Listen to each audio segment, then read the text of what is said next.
I know that the Ranger thing was the Rangers Devils was the last thing you watched. That happened last night. Right, yes, exactly. So, I mean, you had, I'm sure that you enjoyed watching the Yankees in a tidy 2 hours and 36 minutes. And the Mets were like 2 hours and 40 minutes. 2 hours and 40 minutes with the Mets, and you enjoyed that.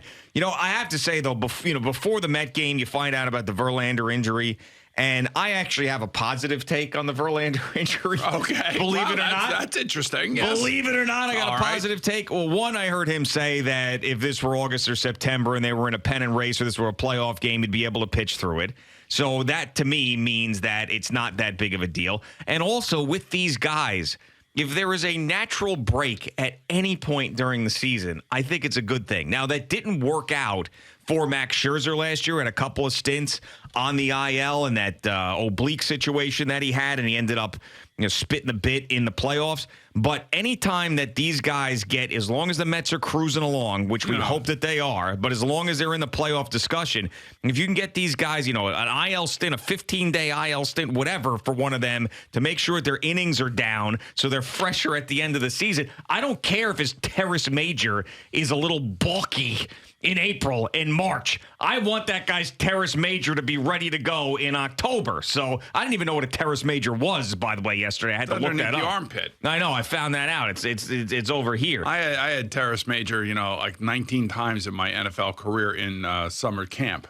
And you probably played right through it? Oh, yeah. Yeah, but I mean, listen, I'm not throwing the ball 100 miles an hour either. Yeah. So, and he knows his body better than anybody. But welcome to the Mets, Justin Verlander. It's great to have you. Yeah. I mean, it could have been worse. We could have had Jacob deGrom on the mound yesterday. I know. So that could have happened. But look, for the Yankees, you couldn't write a better script. I mean, come on. I mean, Aaron, Judge, introduced as the captain, huge ovation, everything else. Everybody loves him. First at bat, boom, home run. Let's go. Here we go. I mean, that's as good as it gets. So that means that we're shooting for, 74 this year, right? I think so. But, but that was just, that was an amazing moment. I mean, there are moments in sports you could not have started or scripted a game any better for the New York Yankees. First and foremost, Garrett Cole is up there doing his thing. Yeah. And then they come up in the bottom of the first. And here comes Aaron Judge. And, this was like everybody waiting for number 62 last year. Yep. And all of a sudden he goes up there and just crushes it to center field. And that's the feel-good story of the day as far as I'm concerned. I guess you could say David Robertson, too, getting a save. That was key for the Mets because that was one of their big question marks. And it was answered in one game and one game only. We got a long way to go. And Brandon Nimmo was in the middle of a lot of stuff. Yeah, that's something we talked about yesterday was the pressure of big contracts. And I felt like Aaron Judge had more pressure on him last year than they had this year. But still, signing that big deal, there's going to be added pressure. And Brandon Nimmo was a bigger one for us. And it's just one game, I understand. But those guys came out of the gate flying, both of them. And Brandon Nimmo was the Mets offense essentially yesterday. And he really... Starling Marte, too. So what a difference he makes when he's in the lineup, man. No, of course. And that's something that was a big killer for them last year when he went down, getting hit by the pitch. So, yeah, I mean, Nimmo, man, if he can stay healthy and produce the entire year and live up to that, very, very lucrative contract, that's just a huge deal for them. I mean, as we were talking about Jacob deGrom and his terrible start yesterday for the Rangers on opening day. Like, the one thing you didn't want to see was Brandon Nimmo thriving somewhere else. If he had gone to Colorado and was an all-star, you didn't want to see that. And Steve Cohen didn't want to see that. And Steve Cohen decided to keep him. And, he said it in spring training, Brandon did. He said, I want to be here. I don't want to go to the WBC. There was a big investment in this team. I want to win a World Series. And he played game one. And he backed up that game one. So did Vogelback lose weight or not? Yeah, it's so funny. I wasn't going to bring this up because I was like, should I? I think he looks a little smaller than he was last year towards the end of the season. Yeah, but they made a big deal about him losing weight, and it doesn't look like he lost that much weight. And to me, the thing about once the season starts... Yeah, it gets worse. It gets worse. Yeah, I mean, there was this whole, he had this Instagram post like, oh, man, he looked like he, dropped 25 or 30 pounds. But yesterday, he looked exactly the same to me as he did last year. I think maybe a little thinner, maybe about a 10-pound loss. But 10 pounds on a guy like that is like, I don't know, sneezing. But maybe that's what he needs, man. You know what I mean? Like, maybe he needs the weight. Yeah, I don't know. Yeah, I've heard that before with certain baseball players. If you get too thin, then sometimes you just don't have the same type of power, the same type of feel at the plate. But I don't know. He went from first to third yesterday. He hustled a little bit. He did. So let me ask you, we're all wondering how it was going to be. Yeah. The pitch clock moved everybody along. Mm-hmm. I like it. Yeah, I loved it. I mean, the only thing that was a little confusing to me, but I guess after thinking about it, I understand was the Pete Alonso not running back to first base, walking back from second to first, and then Jeff McNeil getting a strike called on him. Yeah, you can't dog it. Yeah, I the more I thought, at first I was like, why is Jeff McNeil getting punished? And I'm thinking he's not really, it's really the team that's getting punished. And that would be a loophole. So at first I was like, this is bull crap. But then I was like, well, hold on, stop for a second, relax. Don't have your, initial crazy fan thought process, because that would have been a loophole. If you allowed the runners to take as much time as they wanted to get back to the bag before the pitch clock started, then that would be a way to manipulate the pitch clock. So that is something that has to happen. I think, in this case also, the umpires are learning too. Yeah.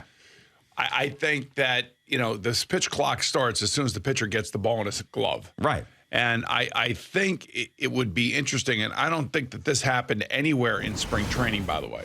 Not that I know of. And I know it didn't look like it ever happened to the Mets in spring training, because Buck Showalter wouldn't have been out there. I didn't know this was part of the rule. Yeah, I had no idea this was part of the rule. Well, all right, so these are the things that we all have to get used to, and the baseball players have to get used to, and of course the umpires have to get used to. So what am I saying? I'm saying that maybe, just maybe, the umpire hold the ball just a little bit and give that guy a chance, no matter who it is, to get back to first base in a situation like what happened yesterday. Yes, right. Absolutely. So, but otherwise, I loved it. And what's funny that when people like criticize, baseball's changing the rules and this and that, and this is not going to be the same game.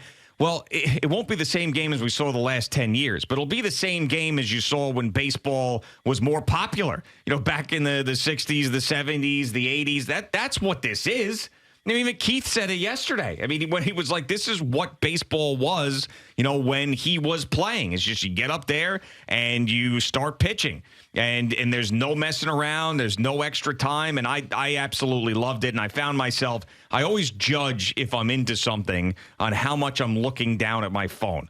And yesterday when I got home and I started watching the Yankee game, I had my phone next to me and not in my hand like I normally do when I'm watching baseball, where I'm looking at my phone, scrolling through whatever, and then occasionally looking up to see what's happening in a baseball game. Phone was on the couch, and I was locked in to see what was going on, watching Garrett Cole deal, who, by the way, was excellent yesterday. Yeah, I mean, like this is the point about moving this thing along. Yep. It's like you have to pay attention. There's very little time to be distracted. I even felt like, how they go to commercial in between the innings. Yeah.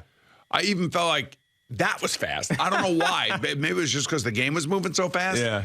I think they have the same amount of commercials. They do, yeah. I think it's the same amount of time, but even I felt like that was rushed. Yeah. Well, not rushed. You felt rushed? I felt like the whole thing, like you have to get used to it now. Oh, I loved it. I've watched very little in spring training. I don't. Yeah, me too. Yeah, no. I mean, so now that you're locked in, and it's 2 baseball games, and they both got done under 5 hours combined, which is about 5 hours combined. Yeah, which is great. I mean, 2 hours and 40-something minutes would be a really, really short game last year, and then this year was like you feel like that's even a little bit longer. The Yankees were 2 hours and 33 minutes, and maybe the Mets were like 2 hours and 40 minutes. Just about 10 minutes more, which is great. I mean, it's going to make me be more interested while watching the game. We watch the games anyway, but it's not going to feel like a chore as much.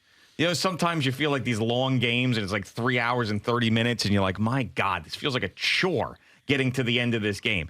And it's not going to feel like that. It actually has a hockey game feel to it. I'm not going to go that far.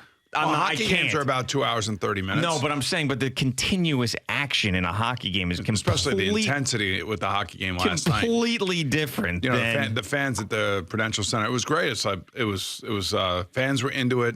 I know Amy went to the game. Amy Lawrence went to the game. CBS Sports Radio. She texted me. She goes, man, this is unbelievable. I said, well, welcome to New York sports intensity. The Devils haven't really been very good since 2012 or 13, whatever it was. And now they got some of the brightest young stars in the NHL. The Rangers are loaded with stars, both older and younger. Yeah. Both, they got one of the best goalies in the league. I mean, and it was, you could see just the talent on the ice last night. And that's why they're two of the top 6 teams in the league. You could see it. Yeah, and speaking of fan intensity, how about the 7 line and Darren from the 7 line down there, and they have their whole 7 line, Queen South, 7 line takes Miami, and then Steve Cohen gets one of those T-shirts and goes down there and hangs out with them. That's what he should do. I know, that's what great. he did do. I think that was awesome. I mean, Great I thought that an owner would do that and recognize that one of their, if not one of the biggest fans, but also one of the biggest groups of fans. It's not just one person. I know it's Darren in the 7 line. Well, yeah. But it's not like, I know it's him, but it's really collectively the entire group of people. No, it is. I'm just saying he was. Which I appreciate as a Met fan. It's not really about one person. No, it's not. You know how they make it about one person? Well, he was standing next to Darren. That's why. But Darren's not like a fireman Ed or license plate guy. He's just the guy that organizes all the big groups. Like he doesn't pretend to be the super fan. He pretends to be the guy that gets all the fans together. Yeah, and that's listen, he is. He helps the Mets make money and all that other stuff. Sure. And they've been kind to him and his T-shirt business and all that other stuff. But I just think that's exactly what the owner should be doing. Yeah, will he go there, though, if the Mets are 10 games under 500? Does he go to the next? He's done that. Yeah, of course they have. 7 line out. They may not get as many. Yeah, no, but I'm saying they take trips down to Philly, to Washington. I'm not talking about the 7 line. I'm talking about Steve Cohen. Does Steve Cohen join them if the Mets are 10 games under 500? Probably not. Depends the reason why they're under. If they were under 500 and they were spending $150 million, yeah, then you can point to the owner. Yeah. If you're under 500 and you're spending $350 million, then you point to the players and the manager. You are absolutely right. Now, one last thing I have to say. That Max Scherzer has to earn it. He has to earn my trust back after what happened on that Friday night against the Padres in the playoffs. And I know that he was cruising along and that 6th inning was not good. And, Ron Darling does the classic jinx. Did you text Keith, by the way, at the Ron classic jinx yesterday? No, in the 6th inning? I did not. No. Well, where he goes, all right, so Max is dialed in here. He's given up 1 run, and he knows that he cannot give up anymore. Okay. 2-run homer. See ya. It was unbelievable. But he's got to earn my trust back. And just things like that yesterday, especially when you're battling with the reigning NL Cy Young Award winner and Sandy Alcantara. The 6th inning annoyed me, even though he was great around that and the bullpen was great. I've just got such this annoyed feeling still with him from that Friday night. I think you got the agita. I do, and I want to let it go. Were you uncomfortable when he got into that situation? Did you feel? I didn't feel uncomfortable. Yeah, I was uncomfortable. Yes, and I was like, here we go again. When the 2-run homer happened, here we go again. But the top of the 7th was great. They came right back and answered. No, right, and absolutely. then the bullpen was brilliant. And they were. So that made me forget about that. Okay. But if they had ended up losing that game and him, giving up that lead late in the game, that would have really annoyed me. But yeah, he's got to earn my trust back. And I understand he's trying his hardest in intensity in his career and everything else. To pay him the money that he got paid last year and on this contract, and to start a game 1 of a playoff series and give the team no chance to win. He's got to come back and be great. Tom Glavine-esque. Yeah, right. The other thing too is to think about. You gave Verlander $86 million. Yeah, I know. I mean, he's not even strong. I mean, yeah, I'm not for whatever reason, I'm not as annoyed at that. I'm just annoyed not. at that. You know why I'm annoyed at that? Because when you look at, I think Scherzer, Verlander's 3 of the last 4 years. Of course, the 1 year he had the Tommy John. I think he had 28 starts, 34 starts, 34 starts. Okay, we got him after the Tommy John and everything else. Mm-hmm. Not one start yet. You know what I'm saying? The season just started. He'll be fine. I hope he's fine. You're right. I hope Terrace Major thing. Terrace Major. I mean, come on. I was so confused. It was like a minor Terrace Major. I'm like, what is this? Is so confusing. All I know is in training camp back in the day, man, when we actually had 2 practices. And I think I've said this 1,000 times in this radio program. We would wake up in the morning. There would be dew on the grass. We'd be out there practicing. The balls would get wet. They'd get heavy. And they'd be throwing comebacks and deep cut, crossers and everything, go patterns. And then you come back in the afternoon around 3:30. It's, 110 degrees. And your arm is screaming at you. Yeah. And they're like, come on, we're doing it again. We never took off. There was no minor Terrace Major. Oh, man. Listen, I don't even know if they knew what it was back then. Probably all I remember is taking my arm and dumping it in like an ice sleeve all the way down in. and it would go all the way down to my shoulder. Yeah. And I would just leave it in there until it became completely numb.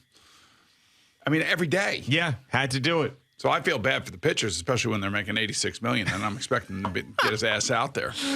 Thanks so much for watching the video. Please like and subscribe. And don't forget to hit the bell so you're notified when we're dropping new content.